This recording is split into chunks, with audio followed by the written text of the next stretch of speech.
Sa mga nakaraang public appearances at mga behind the scenes na lumalabas habang abala sina Daniel Padilla at Kyle Estrada sa kanilang mga proyekto, maraming netizens ang nakapansin ng isang bagay. Tila mas kalmado, mas magaan at mas mature ang disposisyon ni Daniel.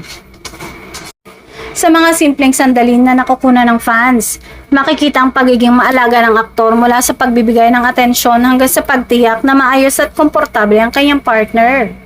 Marahil ay hindi man nila kailangang ipagsigawan ang kanilang pagmamahalan sa social media dahil para sa marami, sapat ng mga simpleng kilos na nagpapakita ng respeto, pag-aalaga at pagiging present sa isa't isa. Isa rin sa mga hinahangaan ng kanilang supporters ay kung paano nila pinipiling panatilihing pribado ang malaking bahagi ng kanilang relasyon. Sa kabila ng pagiging low-key, hindi maitanggi na maraming tagahanga ang natutuwa sa mga pagkakataong nahuhuli sa kamera ang kanilang natural na samahan. Mula sa masasayang kulitan, makahulugang tinginan hanggang sa mga simpleng gesture ng pag-aalaga, unti-unti nitong nabuo ang paniniwala ng ilan na mas naging masaya at mas panatag si Daniel sa bagong yugto ng kanyang buhay.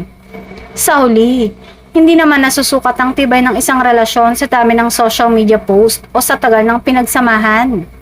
Minsan ang tunay na pagmamahal ay makikita sa mga simpleng kilos, tahimik na suporta at pag-aalaga sa isa't isa. Mga bagay na para sa kanilang mga tagahanga ay madalas nilang nakikita kina Daniel Padilla at Kyle Estrada.